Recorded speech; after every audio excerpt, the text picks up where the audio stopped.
وعلیکم السلام ورحمۃ اللہ وبرکاتہ۔ آپ کا سوال یہ ہے کہ عرب کے اندر کچھ ملازم جو ہے نا پاکستان سے متعین کیے جاتے ہیں اور پھر ان کی ڈیوٹی لگائی جاتی ہے۔ وہ میقات سے باہر رہتے ہیں، مطلب ریاض سے ایک افسر کی ڈیوٹی لگی ہے کہ وہ مکے جا کے ڈیوٹی کرے گا، اور وہ احرام میں بھی نہیں جا سکتا، اس کی مجبوری ہے۔ وہ احرام میں بھی اسے نہیں جانے دیں گے اور اسے کہیں آگے پیچھے بھی نہیں ہونے دیں گے۔ تو اس کے لیے کیا ہونا چاہیے؟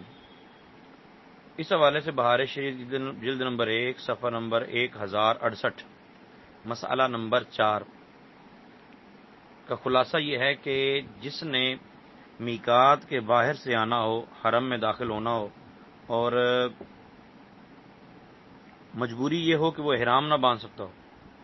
تو اس صورت میں وہ میقات کے اندر حرم سے پہلے کسی جگہ جانے کا ارادہ کرے، یعنی پختہ نیت کر لے کہ میں نے حرم میں داخل نہیں ہونا بلکہ میقات کے اندر کسی جگہ جا کے ٹھہرنا ہے، تو 2-3 گھنٹے وہاں ٹھہرنے کا ارادہ کر لے، پھر وہاں آ کے ٹھہرے اور وہاں سے آگے پھر الگ نیت کرے حرم میں جانے کی۔ تو چونکہ میقات کے اندر والا جو رہنے والا ہے وہ حرم میں جانا چاہے تو اس کے لیے احرام ضروری نہیں ہے۔ آپ عبارت ذرا ملاحظہ کیجئے کہ مکہ معظمہ جانے کا ارادہ نہ ہو بلکہ میقات کے اندر کسی اور جگہ مثلا جدہ جانا چاہتا ہے